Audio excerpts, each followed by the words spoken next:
Welcome, Acolytes, to the Cleric Corner. My name is Riker, and here we talk about all things Dungeons & Dragons and tapping into our higher powers to create worlds more unique and stories more impactful. And this week's story, breaking news, D&D Direct, with a whole bunch of new things for us D&D players to play with. I'm pumped. There's a lot of things. Some things super excited about, like jump out of my chair excited. Other things couldn't care less. but we all find different things that we like in this D&D Direct, and I think there really was a little something for everyone. There were two big announcements as far as like big campaign settings that we're going to enjoy. One, Spelljammer, and two, Dragonlance. We'll get into the other things as well. But Spelljammer, I am so pumped for. I love space. I love sci-fi. It really gives the whole Guardians of the Galaxy vibe. And then I was talking to one of my friends, and they were like, "Yeah, I'm not super pumped about that." I'm like, "Dude, what? You crazy?" And they're like, "No, I'm a big fan of Dragonlance. Like I've never played it before, but I really like the setting, and it's a lot like to me, it's a lot cooler." I'm like, "Well, why? Like this is the outer space." And he mentioned something. He was like, "Well, to me, it seems like Spelljammer is more like navigating and exploratory, and you get to go out there and see what else is out in the universe, right? It's go F around and find out kind of thing, right? Where Dragonlance is more, the way he kind of, his view on it, is more go and save the world, right? You know what's out there, you know what dangers could come, what you need to do is fortify yourself against it, and you need to, like, save the world from whatever's going on. Which I thought was two very different playstyles, which I thought was interesting. Spelljammer, of course, being the more exploratory one, and the Dragonlance being more of the hero's journey, which so a little something, again, for everybody. Here we have in the chat, One True Donut, hello, hey, Spelljammer confirmed, yes. And Kristen Roberts, somebody's obviously excited for Spelljammer. Hey, speaking of, I am really pumped. I'm really pumped. But what we're going to do today, we're going to go over a lot. And, well, really just my favorite parts of D&D Direct. So, of course, if you have questions and want to refer to other things, say like, hey, I heard about this, or I want more clarification on this, we can like go and skip to it. So make sure to put in question in big caps at the beginning of your question. Yeah, at the beginning of your comment, so that I know that it pops out to me in the chat. So, but before that though, big thanks to my Patreon members. We have our Cleric with Scott Burns and our Acolytes, Kaleidoscope, and Weaver Atropos. Thank you all so much for your support. Again, what you do for me in that way is incredible and allows me to do a lot of the things that I want to do for this channel in just quality of life things, as well as improvements, as well as future content that I want to bring out. I had a conversation with an amazing friend of the channel. And I don't know if most of you know this, but I'm still on a laptop, right? You see it right here. Like I edit all my videos on a laptop. I only have a laptop. I don't have a computer. And that's kind of one of the big steps, is getting a computer so that I can do a lot more things. And actually have, well, let's just say it was painfully obvious when I released a video last week, and it was less than subpar when it comes to video quality, and it was literally just a clip from one of these videos. So anyways, I feel like a little low. Am I a little low? Hold on. Speaking of video quality, there we go. All right, Super Blobfish 2 Spelljammer. Looks like a lot of people are hyped for Spelljammer, which is good. I'm glad that I'm not the only one. So why don't we do this? Let's take this down, let's do this.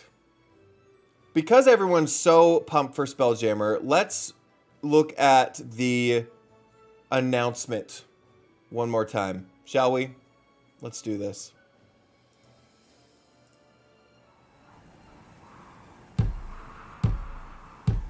If it's too loud, let me know. I voyaged far in skies unknown, by seeking treasure unforetold, and from the stars and darkness deep. I wonder what that symbol is on his chest. My way back home. Could be a faction. It's Boo, the miniature giant space hamster. Our cautions thrown, adventures high, our wills are stone. We have new races. Seeking treasure bright, and now we sail for home. There's a lot of lore with this area, or with this planet, asteroid place. I don't know what exactly it's called.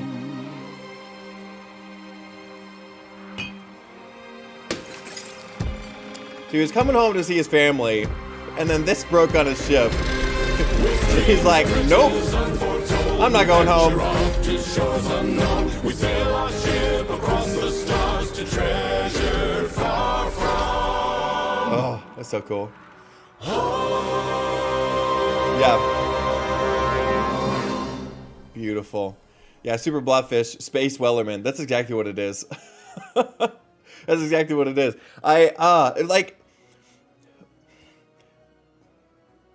It's just cool, right? It's just cool. There's a lot to pick out of that trailer alone, but again, a lot of that, the things that you saw were announced in Spelljammer. There are Spelljammer ships obviously coming. There's Spelljammer areas. There are 3 supplements or 3 books that are coming out in a little bit. Oh, is it gonna bug on me? Yep, it's gonna bug on me. There we go. The reaches of space. There we go. So we're looking at the 3 books. So in a couple months, in August, we're going to come out with basically a box set of Spelljammer books. One being like in Adventure, where levels 5 through 8 we get to travel through. Uh-oh, am I frozen? I was frozen for a second, am I? Am I good now? Says that I'm good. Okay, if we're not good, let me know. That was interesting.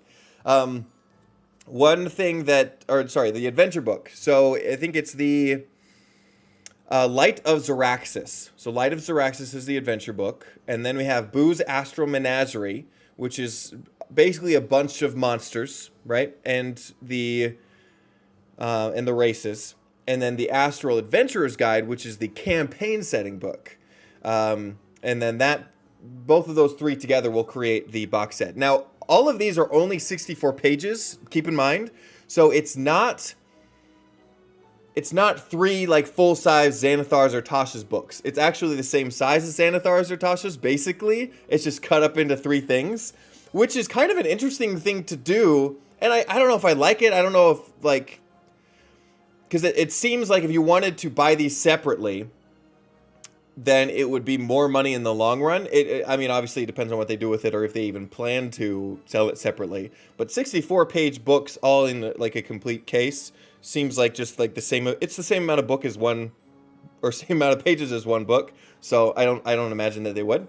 So anyways, but you'll get those 3 in the one book, about the same size as Xanathar's, and instead of one book having all 3 of them within it, it will have them 3 separated out. Now, I think that'd be cool, because obviously you'd have one book open with the Boo's Astral Menagerie with all the monsters, and then at the same time, you could have the adventure out, right? So you can quickly kind of refer back and forth, right? I think there has been a lot of complaints in the community, like, oh, I'm in the middle of a adventure. I want to know what this monster is. I got to flip to the back of the book, and then keep my hand or a bookmark in where I was, and then fight it out here, and then and then switch back and forth like as needed, kind of thing. Yeah, Christian Roberts' question: 3 books are pretty short. Yeah, they're 64 pages exactly, each of them, which is also very interesting. Like, they did that on purpose. Like, did they purposely, like, every book needs to be 64 pages, or it just kind of ended up that way? I don't know. Yeah, so that's Super Blobfish. You're freezing occasionally. Yeah, that's one of the things that I'm working on, trying to get better internet. I basically live in a casita, right? So I can't really plug right into the Ethernet. So unfortunately, I do stuff on Wi-Fi. So that's one big things that I'm working on doing with like Patreon support and website monetization and things like that. Is first things first, making better quality for you guys, right? That's first thing. So hopefully I'll get that relatively soon. I did have someone reach out to me and is willing to build me a computer, which is super exciting. But I won't announce like all of that until it's like actually like for real, and I have that. So yeah. Midas 2, hello. What happened to Midas 1? Oh, that's right. Didn't he turn himself to gold? Isn't that what happened? It's been a while. So yeah, just let me know like what your favorite takeaways from D&D Direct was, if you guys watched it. Okay, so we talked about Spelljammer and Dragonlance, those two settings. We also have new PDF supplements, and what I want to do on this stream is actually go through all of the monsters in that new PDF supplement and see what else we have, see what flavors we can come up with, and deep dive into what that means for the future of D&D. We also had the D&D movie kind of announcement. It wasn't even a trailer, it wasn't even a teaser. It was just like, hey, this is the movie that we all knew already, but hey, here it is mentioned again. We're like, awesome, great, excited. We also have a new starter set. So this replaces the one, the old one. Actually, I'll show you this one. Can I pull it up? Yeah. So this new starter set is the Dragons of Stormwrecked Isle, and it's supposed to be not an expansion, but a rework of the previous one. And it's cool because it won't let me zoom in, but you basically have a couple characters that you've seen in the D&D animated series from a long time ago. People were saying that they saw them on the cover, and that was really cool. So it's a new starter set. A lot of people like to collect things, so there you go. You have that as well. They also have mini tokens and map boxes. I have mixed feelings about these. I think they're cool. Me personally, like I already have like my mini setup and what I kind of like to use. What happens is they have stickers. And you know what? Actually, I'll just show you guys. I'll pull this one up as well. Let me try to find it real quick. I think it's this one. What we have for you. Why do you play without me telling you to play yet? Okay, here we go. This is B. Dave Walters and oh shoot, what's her name? Next is something you have never seen before. Okay. But I feel compelled to fortify you with caution. For once you cast your gaze on these, you will not be able to live without them. You have been warned. Oh, okay, we're good. So these are the minis. So we have large, obviously, medium, and small, all different colored. So that's really nice. You can really see them well on the battlefield.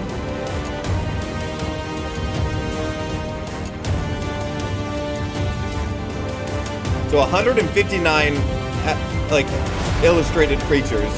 So I don't think that's every monster in the monster manual or their like the D&D Beyond list. You know, all the monsters in D&D, but it's a fair few.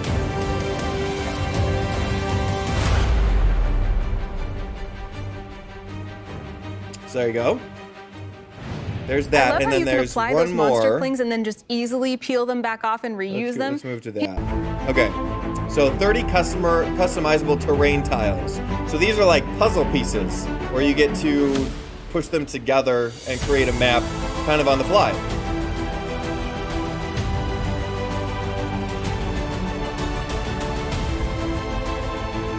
Double-sided. That's nice. That's nice. And then those are stickers. Those are stickers that you can kind of peel off and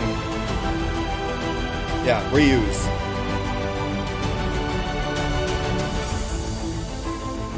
Oh yeah. July 19th. July 19th.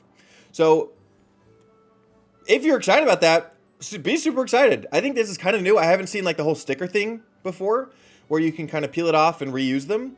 I would be nervous just on the durability of those things and whether they plan to expand on those things, right? Not just have the stickers, the 159, but whether they're going to do expansion packs and like newer and better ones. I mean, I could imagine so. Like it'd probably be in their best monetary interest, but we'll see.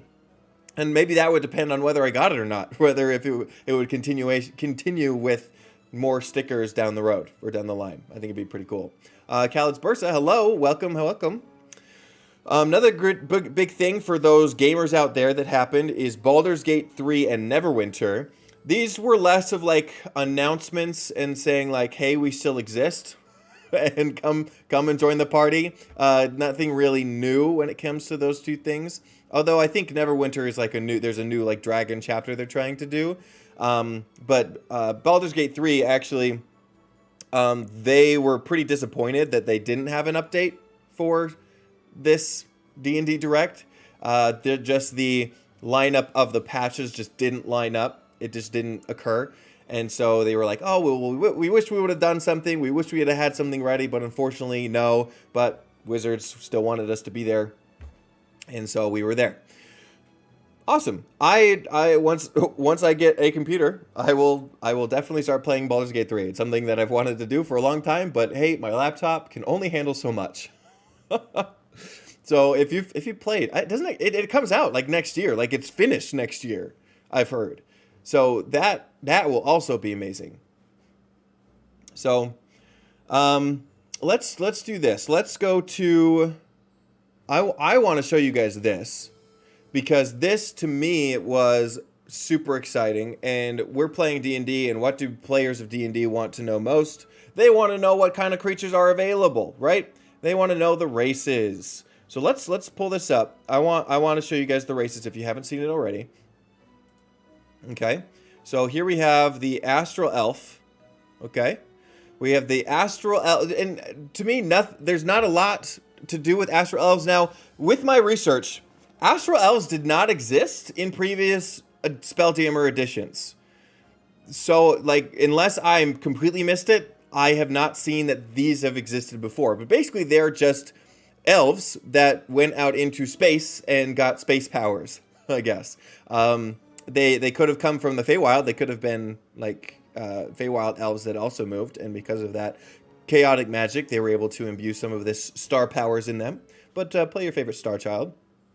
And it's actually really cool. So a lot of people have been asking me, like, oh, well, you've reflavored a bunch of the classes. Why don't you reflavor races next? I have. I actually took all of the Spelljammer Races and did a video on reflavoring them and kind of making their mechanics something else.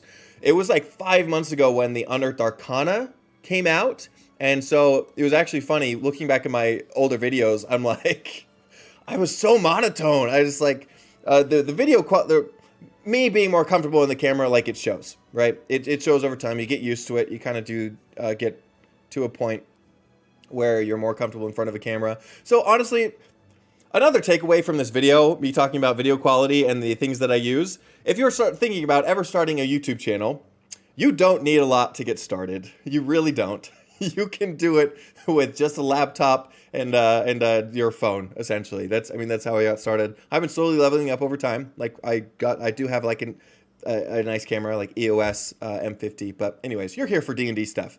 So if you do want to check that out, I'll probably have that linked down in the description later on. But it's also on my page. You can just look up Spelljammer Cleric Corner. So.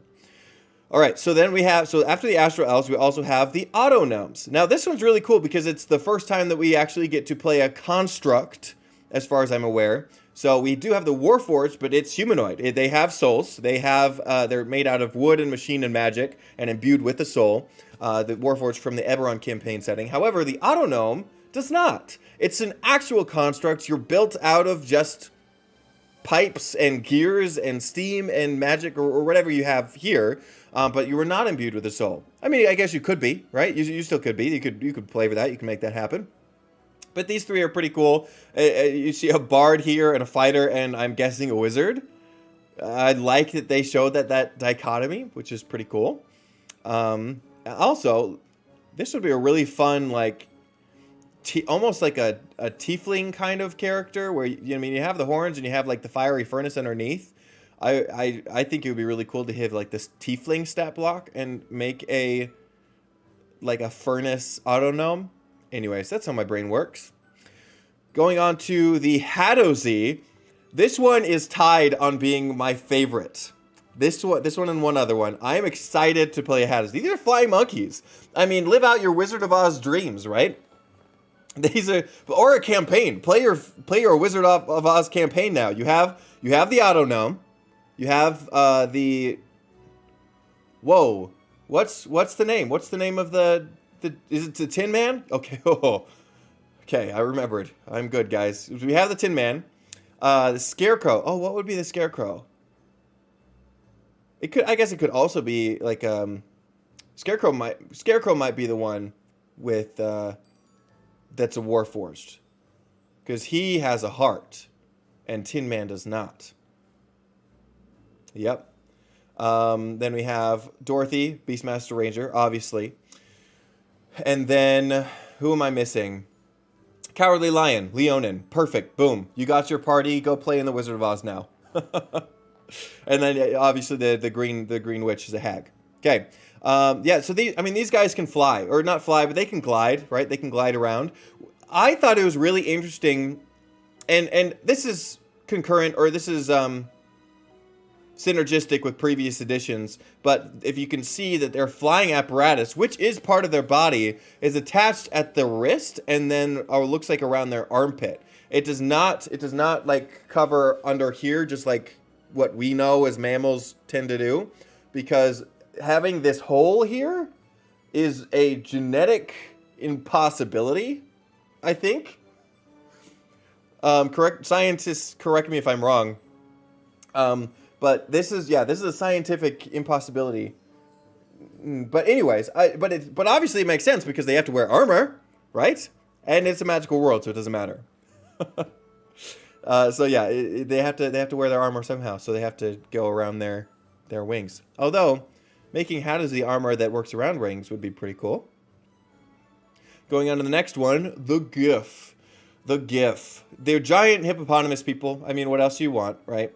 It's also kind of fun that you see, like, I think it's like a phantom rogue almost looks like. Looks like a cook ranger almost, and then another fighter. Pretty cool. They're basically militant fighters. They are the owners of, not owners. They're a militant space race, right? That's what they are. Very military minded. And then we have, no, we have two more.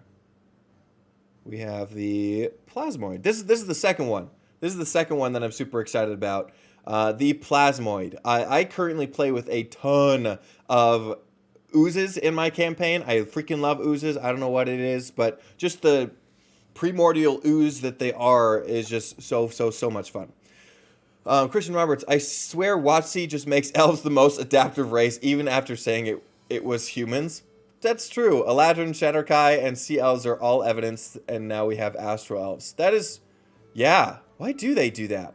Because you basically just have human. You don't have, like, an Underdark human. You don't have a Fey human. You don't have space human. Yeah. Maybe humans are the most adaptive on the material realm, and elves are the most adaptive across, like, different realms? I don't know. But that is an interesting question. I imagine maybe, like, if they made, like, a dark elf, but a dark human, that it might be considered, there might be a lot of people that would look at that in bad taste, right? Not that that's how you should look at it, but I could see that just being a dangerous territory for WotC. But making it an elf, then it's okay, right? Anyways, that's enough. That's all I want to say on that. And then lastly, the Thri-kreen. The Thri-kreen. So these have 4 arms. Oh, this guy has his arm cut off. I didn't notice that in the art before. That's really cool. I like that. I like this guy. But it looks like 3 fighters. They are very martial trained creatures. They have telepathy and also very military minded. But they do have 4 arms. And if you looked at the Unearthed Arcana, you can use these. You can use the secondary arms to do stuff, but not hold a weapon. It doesn't look like... It looks like this middle guy has all these weapons, though. Maybe they changed that in the upcoming book. But in the Unearthed Arcana, you do have secondary arms, but you cannot wield weapons with them. You can hold things, but they're not, like, technically strong enough to wield weapons, essentially. Dreamy KW, idea for future video. You can make all of those human versions you just listed. True. I could. That's true. I did record another. So here's a little spoiler for those of you on the stream right now. I did film and edit a video this week that is another Reflavor race video, and I took the player's handbook and took all of those races and made them into like something else. And even throughout all of the other editions, like even in the previous editions, there's none of that. There's no planar magics influencing them, not really. There's not a lot of different kinds that you can find above the world or below the world, nothing. There are different types of humans that you could see in 3.5 that basically either just have like weird reptilian spikes or scales, but overall just still human visage. And it's all it really says that they are this kind of human, and they're in pursuit of perfection, and they have really short lifespans essentially. But I go into just like making it your own. But that's a good idea. Honestly, I should make a video on just like, hey, what if humans were as adaptive as elves, and what would that look like in all of the other areas? So yeah, that's a good idea. So anyways, that's the races. Did I miss anything here? We also have like a few monsters. I don't know why, but we have space clowns. That's coming out of someone's nightmares. We have space clowns. We have what else is here? We have space zombies. So I think this is the one where she doesn't have her hand. Like her hand's on her shoulder. I think it came out in the mini. Like the mini was this person from WizKids, and she doesn't have a hand, and the hand is just like resting on her shoulder. I think that's who that one is. But anyways, space zombies. You also have, of course, giant space hamsters.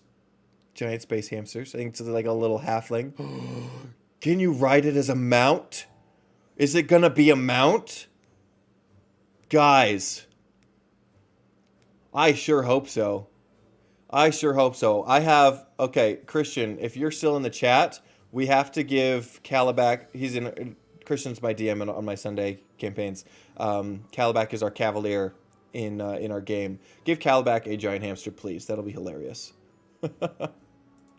Okay. So with that said, that's kind of where all the races are. So what I'm going to do next, unless there are other things that you guys want me to look at, is basically the supplement that came out with Spelljammer. So something that's kind of cool that they're doing now, or what I could see them potentially doing, is they're getting out like booster packs to prepare for Spelljammer. They have how many monsters were there? I think there were 10. We'll look in a second. Like a 10 monster booster pack that says like, hey, these are some extra things that you can have just for free. And here you go, play with them and see what is next. And it might be a promotion to get a lot of people on Wizards of the Coast website, because you'll have to go and get an account to get the downloadable PDF, or you can just get it on D&D Beyond, which is now part of WotC anyways, right? They bought them out recently, or they're kind of going through that process. So it's cool because could they do this elsewhere and have a bunch of almost, I don't want to say DLCs. I hope they don't do DLCs, because so you have to purchase more content on top of those things in order to have like the full picture. I don't know. To me, that seems, I don't want it to go that direction. I personally, honestly, actually would have liked all of these booster packs to be in the printed books. I would have liked that. Because then again, you would still all have them in the same place. You don't get this box set and then get this PDF and have to print it out and like stick it in there. But instead you can just have it all there. That's how I like to organize things. I don't like, if I want to play my Spelljammer game, I don't want to take these 3 books and then have this booster pack from D&D Beyond, or this booster pack from the Wizards website, and then if there's one that I just haven't bought yet because it's $20 for like 10 pages, then I'm like, I don't know, but then I'm missing it out. I don't know. So it'll be interesting to see what would happen. What would happen in the future with that. Thank you, Ferris Adam. You clarified they can use light weapons in their secondary arms. Okay, so it might just be a while since I've read the document. So they can use light weapons, but not heavy weapons. And that shouldn't affect their... It shouldn't affect their ability to attack every turn. Like the amount of attacks that they do, I don't think it affects that. Khaled, so what's the lore behind the legendary hamster? Unfortunately, I don't know. Hands down.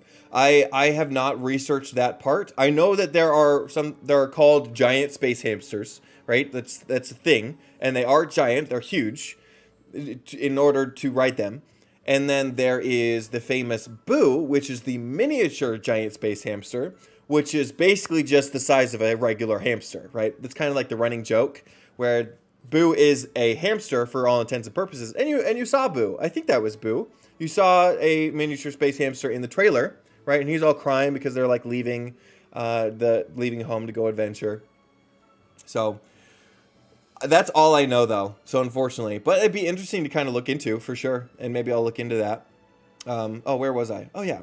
So we'll look at the Spelljammer extra that they kind of came out with. Okay. So it's called Monstrous Compendium Volume 1, right? So there will be more volumes where we have a bunch of Spelljammer creatures. You can kind of see these things, right? Just a few pictures that get me super excited. List of what we have. 1, 2, 3, 4, 5, 6, 7, 8, 9, 10. We have 10 of them. Whoa, this one's really cool. So this is an asteroid spider. It's huge. 30 feet long, legs, gargantuan creature. Now, being in space, you're probably going to expect a bunch of really, really big monsters. Which, to me, I'm like, how the heck are people going to afford all of those minis if we're looking at a bunch of gigantuan creatures? But let's see how they do it. Perhaps you just have a giant one of those sticker things, right? And it's like the size of a dinner plate, or you can just use a dinner plate. But you have it like that, and you just put a big old sticker on it. Who knows? We'll see. Fair is Adam. Boo, yeah, Boo is a miniature giant space hamster, so he's a normal height. Yes, that is the joke. Yes. Okay, so this thing, asteroid spider, it basically looks like a motionless asteroid when you come up on it, right? So you can't see what it is. Essentially, it's like a mimic in that way, unless you're really good at perceiving. It doesn't require air, which makes sense in space. And then it has attacks that web your ship and then reel you in. It's 120 feet range, which is really long. But of course, again, space, you'll need it. And then it basically shuts down your engine, essentially. Let's see, what I forget what are they called? What are they called again? Yeah, the Spelljamming Helm. So they're called helms in Spelljammer, for those who don't know. They are a engine that is powered by a spellcaster. A spellcaster has to be attuned to the helm in order to activate it and in order for them to work the ship and make it steer. A lot of things will, and we'll get into it, will affect the helm in different ways. The asteroid spider itself shuts it down. It's basically like a dispel magic that paralyzes your helm and keeps you from moving, severs the connection between your spellcaster and the helm itself, while it snares you, so you don't obviously run away, right? DP, Spelljammer Races have changed from the originals. Yeah, to start, 3 of the races were from Star Frontiers. They were renamed for 2nd edition AD&D and then modified to 5th edition. That's awesome. Awesome. And I'm sure there are many of you in the chat who know more about Spelljammer than I do, and thank you for being here. I'm excited about the asteroid spider. I really am. Even though I have, acute arachnophobia, my players don't. So there we go. I get to play the spider, and that's different. Clockwork Horror. Speaking of spelljamming helms, these have a special ability that they basically attach themselves to that helm and boot the player out. They're like, hey, this is going to... They're like, hey, this is mine now. Essentially. And even after the Clockwork Horror is destroyed, the spellcaster has to reattune to the spelljamming helm. So it possibly could mean like an hour just floating into space. Hopefully nothing else is is attracted to your ship there before you get to reattune and then go on your merry way. They have lightning jolt, rotating saw attacks, bite attacks. They have a lot of attacks. Let's see a challenge rating 2. Ooh, okay. 2. So 1 lightning jolt attacks or 2 rotating saw attacks. Okay, I guess yeah, 2. Okay, shutdown. This is kind of cool though, because this is something that not a lot of monsters have. Is that it has a shutdown ability. It has a dispel magic, or if you use dispel magic on it, it will fall unconscious for 1 minute. So you can just shut it down. It'll come back up, but you can just shut it down, and that's not. I mean, that's basically like a banishment almost, or like a low-level banishment where you can just take it out of the fight. And throw it overboard, maybe, if that's what you want to do, but maybe it'll come back. And then we have a weird, like, language here called Zicklite, and I don't know what that is. I don't know what Zicklite is, but it could be interesting. It might be like a robotic. Maybe that's what the autognomes speak. I don't know.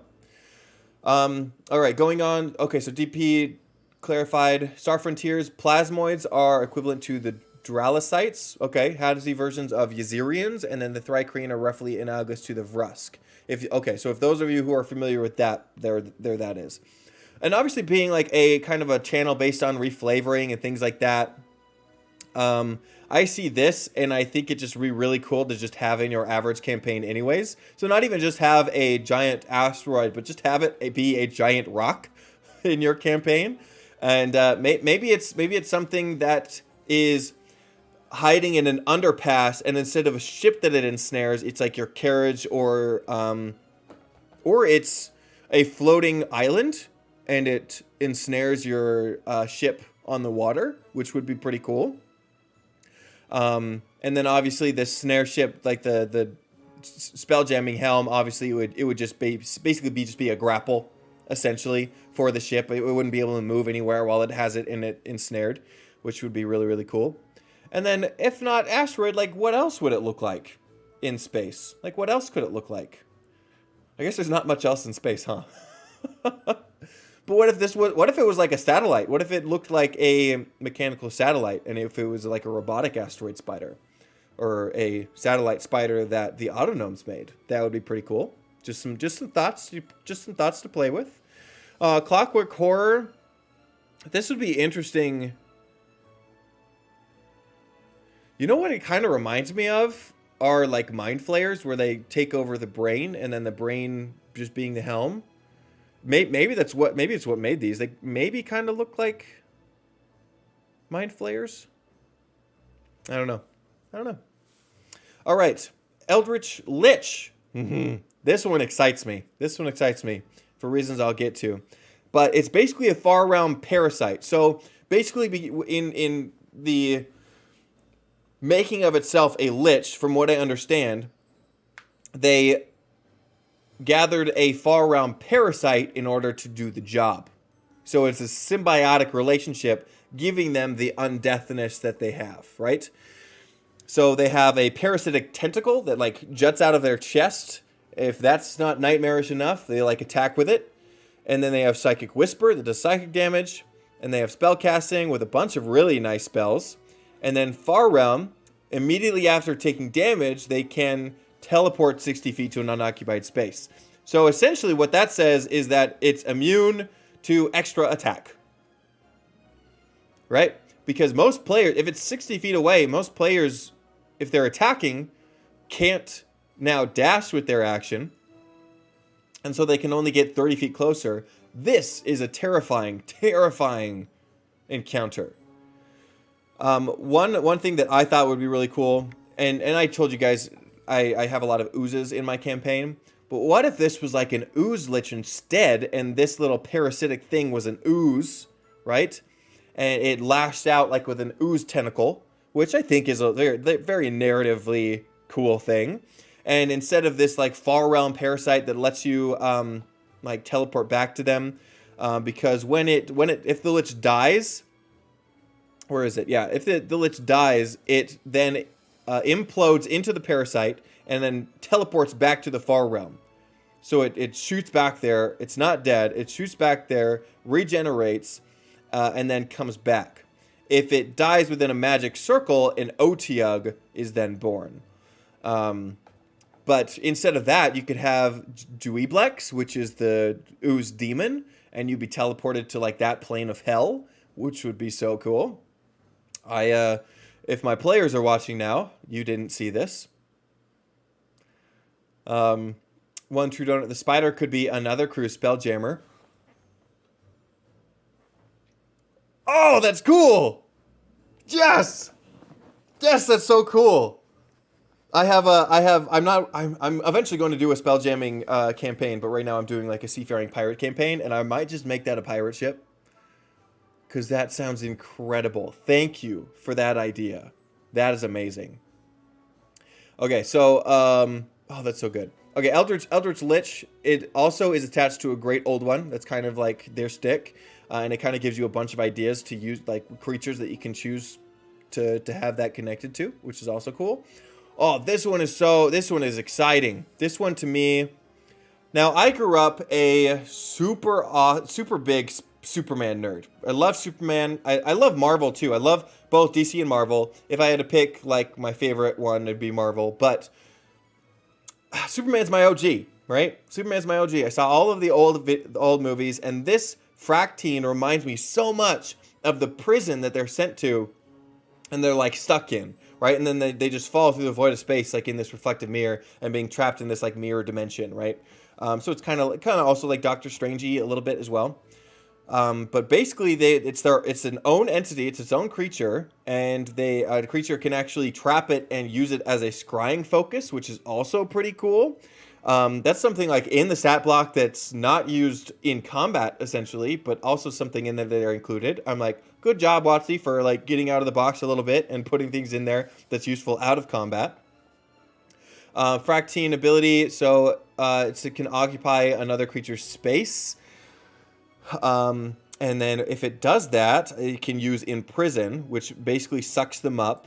If the Fractine takes any bludgeoning damage, it fractures into two, and then lets whatever was trapped in within it go out. So it releases it, but now it has two sides of itself that it can now imprison people with. So there's kind of a chance to free your allies if they're trapped inside. What else? Oh, and then they can come out with a plane shift. So if they're trapped inside there, they can also get a plane shift spell and then come out. But as well, a mirrored damage reaction. They can do force damage back to you if you hit it with a spell, which is incredible. So yeah, rolling crits, floating island or in the air to ensnare an airship. Ooh, yeah. Put that in your Eberron campaign, absolutely. And the DP is going on with the old lore. The missing ones are Gromams, gorilla-like apes. Oh, I've seen pictures of those. With heavy upper body. Drakons, which are dragon centaurs. Ooh. And Skro, space orcs. Yeah, I wonder why they didn't put any of those in. It'd be interesting. I mean, obviously it doesn't stop you from putting those in, right? You can definitely look at old races and put those in the Spelljammer. I think it's space, guys. It's different planets. It's different crystal spheres, however you want to see it. There are so many different planets out there. This is your perfect opportunity to make any race that you want, any culture you want, and then have it out there for your players to enjoy. Right? Cool. This one's also, the Gadabout's also pretty cool. This is this is your space suit for D&D. It's a plant, apparently. Right? This thing fits on your head. This isn't the creature, but it's a fairy wearing this creature. It's this bubble thing on the head. And it is vulnerable to fire. It has an air envelope that if it gets hit once, if it gets hit once, it pops, unfortunately. But it does attack, so it has 2 branch attacks. I wonder if it attaches to you. That would be really cool to have like as a familiar or a what's the word? Like if you're a Beastmaster or something like that, just like a companion class to have like this already be like a part of you and helping you attack. That's kind of cool. And then while you have the Gadabout on you, you're essentially grappled by it, right? I mean, you'd have to be. So it's a medium plant, and that's really it, right? Also, you can also reflavor this one. Oh, we'll get back to this one. You can also reflavor this one in any campaign, right? It could just be like an underwater helmet as well that you can have on yourself, like a plant that you can dive into the water with instead of having a spell like breathe water or water breathing, whatever that spell is. And I only think it's like a 3rd level spell. But you might not have it. So yeah, so this is a good alternative right here. Yep. And I wonder if this was like parasitic, if you could change it to be parasitic, like you don't want this on your face, like alien face hugger kind of thing. I don't know. Well, there is an alien face hugger too. We'll get to that in a second. But this one might be just really cool to have like in your haunted houses in Ravenloft as well, the Fractine. Instead of a floating mirror through space, you could just have a mirror that is placed on the wall. And if you stare into it, it like grabs you and sucks you in. That's terrifying. Or make it a painting. Make it into a painting where it has all of the things that it has. However, you go into a haunted house because a previous adventuring party went in there and no one's seen them, and then you walk in there, and then over the fireplace is a photo with all of this adventuring party on them or on it. Terrifying. Out of the box into a glass plane. Yeah, or you mean a glass pane, like a window for Roland? Having it on on the side of a building? Is that what you mean? It could be, yeah. I mean, maybe the inside of the building is a different plane, and that's kind of like your way into it. That'd be interesting. Okay, going on to the Goon Balloon. No clue what this is. No clue what this is. It has a burst where it drops to 0 hit points, right? It explodes and does damage. Doesn't require air, food, or drink. Most of these things don't, again, in space. It has 2 claw attacks and scintillating eye. It makes a kaleidoscopic light that blinds your enemies, I think. Wait. No, it just does psychic damage. And then it floats. It floats 20 feet vertically. It has like a levitate. And that's it. That's all it is. Let's see if it has any other lore. It doesn't look like it. It just kind of oh, creatures in the astral diamond mind of the edge of gray space. The miners wanted us to eliminate them. A warlock who is fluent in deep speech managed to convince the bulbous creatures to relocate peacefully. They insisted to take them to a small mishapen moon that doesn't appear on our charts. Wow, me speaking today. A horrible fear grips me. What if they're leading us into a trap? Okay. So they kind of give me like Will-O-Wisp vibes. Will-O-Wisp, they kind of guide the path for an adventure into doom, right? They lead them into a place where they're going to get killed and then feed on them. Goon Balloon maybe is doing the same thing, but in space. It's kind of looks like they were in a dangerous area, and then now that the adventurers there were like, peace, we're out.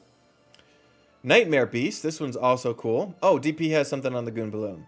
It's based off an alien from the 1974 John Carpenter, written, directed, co-written by John O'Bannon, who wrote Alien, called Dark Star. There you go. There you go. Okay, Nightmare Beast. Before we get to the other ones, we have this one's another gargantuan monstrosity, huge freaking beast, but he's cool as heck. He has a frightful howl, makes you frightened. He has a charge, makes 2 tusk attacks. Disintegration gaze. He has basically the disintegration spell, essentially, as on a recharge, if that's not terrifying, and as well as teleporting. So as a bonus action, so he can teleport and then disintegrate you. Why does he do that? I guess does he feed on the ashes?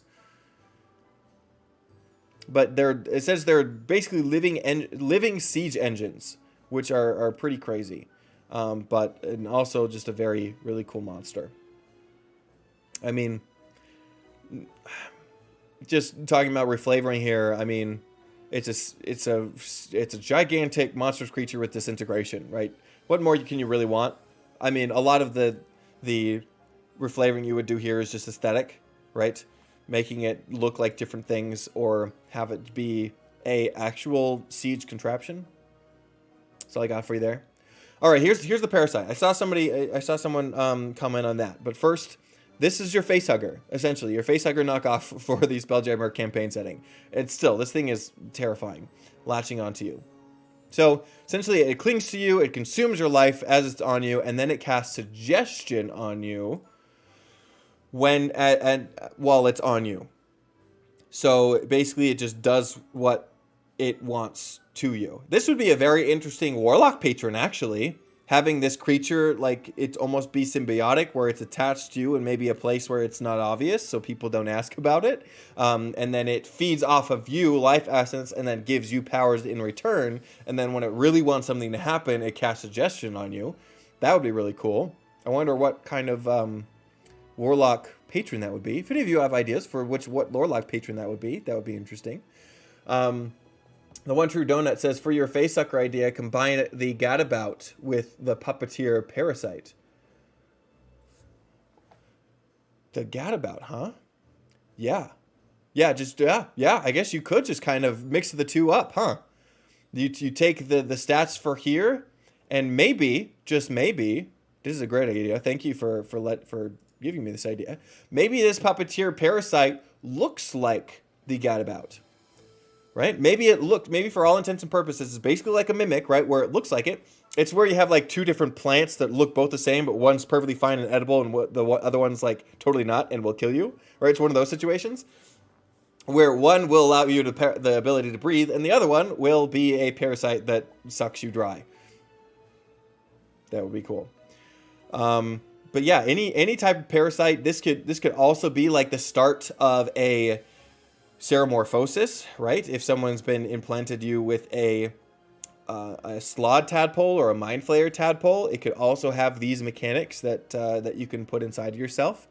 And then making your suggestion, eventually making your way back to a Nautiloid ship or a... are the Nautiloids? Yeah, the Nautiloids. A Nautiloid ship to complete your Ceramorphosis, which would be interesting. Okay, we're almost done. Star Lancer. This is cool for one reason. It's cool for many reasons, but one reason being that it's a celestial. And this is different because it's not really like a heaven creature. It's a space creature. And so it's almost changing what a celestial is. And they didn't go out and say like, oh, there's a new type of creature called like the space creature, right? They're just kind of grouping it into celestial. They didn't come out with like a new Yu-Gi-Oh type or a new fairy type from Pokemon. Nothing like that. I don't know if they should or not, but it's important to note. But it kind of changes what Celestials are. And that being said, you can now basically take any Celestial from like previous editions that would be in like a D&D heaven and say, what would they look like in space, right? And now these are Celestials, and now that's where they populate, right? Another cool thing, they have invisibility cloak, so they can turn invisible as well as one person that they deem fit who is riding them, which is terrifying. You can be attacked on a ship, on a Spelljammer. That's what the ships are called. I don't know if I've said that, I mentioned at the beginning. Maybe I should. The ships are called Spelljammers. That's why it's called Spelljammer. But they're like, your ship is being attacked by these creatures that you don't see. It also has flyby, so it doesn't provoke opportunity attacks. I see this as an easy TPK. You can attack them and they're invisible. And is it the same as the invisible spell? Okay. When it attacks or casts a spell, then it goes back up. But it says invisible cloak 3 days, so it can go in, attack you, fly away out of reach so you don't attack it, and then turn invisible again. So, interesting. But these are also would be fitting in any campaign, right? Just flying dinosaurs, essentially, that can turn invisible. Maybe either by itself, or you can have some like artificer contraption that like a button that they smack on the side and it turns all of them invisible. That'd be kind of cool. But they also have this terrifying horn. It almost kind of looks like a sky shark to me, like a flying shark. So, Dreamy KW, that's another great video idea. Reflavoring celestial creatures. Yeah. I eventually want to do reflavoring of creatures too. You kind of get a sneak peek of doing it this way, what we're doing here. But Dreaming KW, you're pumping out all these great ideas right now. It's awesome. DP, unicorns are celestials. Yeah, so how would that work in space? Unicorns being a native of space, if we're continuing this narrative. Unicorns are native to space. Maybe implementing like the Rainbow Bridge from Thor, and having these creatures be like messengers from the Rainbow Bridge, or populating the Rainbow Bridge. I don't know. The One True Donut says the party buys a discounted gadabout at the Black Knight, or like the criminal black market. Yep, plot twist. It's an actual parasite. Look at us. We have so much good ideas. We have the Yggdrasil. Oh, I just saw Roland's comment and I panicked for a second because that terrified me. You give Facehugger the face from Voldemort in the Chamber of Secrets, the first movie. You guys remember when he takes off the turban and behind him is another face? Oh. Yggdrasil. Okay, this one is so interesting. It's a gargantuan plant. It's a ginormous plant creature that has lightning discharges, right? It shoots lightning. If it gets caught with lightning, it instead absorbs it and distributes it among creatures that it grapples. And what it does is it grapples creatures and basically puts them in. I don't know if you can kind of see it, but there are eyeballs in these little cavities inside of it. They can put creatures inside those cavities and grapple them inside. And when they're attacked with lightning energy, they attack everything inside of them. So it's interesting. It says the Yggdrasil shoots lightning at one creature within 120 feet of itself, right? And then lightning damage on a failed save or half as much as a successful one. If it used the lightning conduit on itself, so when it's subjected to lightning damage, it is unhurt, and the damaged lightning is instead divided evenly among the creatures it is grappling. In addition, the Yggdrasil regains one use of lightning discharge. It can discharge itself for free. It can attack itself, hurting everyone inside instead of just one person.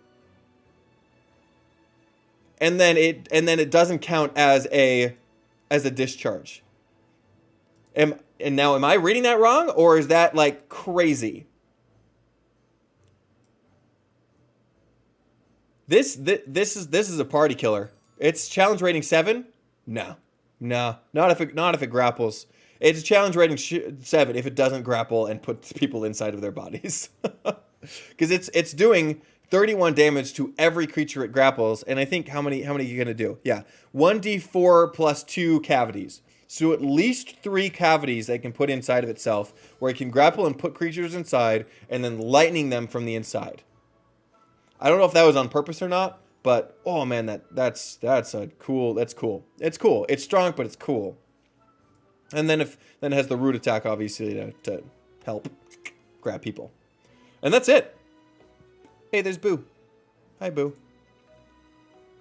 And that's all the races. So, anyways, I hope that was cool. I had a lot of fun kind of looking through those. Just and more to come, right? That was volume 1, so there will be extra volumes in the future, and maybe I'll just make it a thing where we have a live stream and we get to kind of look through each of these every time, or just make a video about it. I don't know. What do you guys want? Let me know.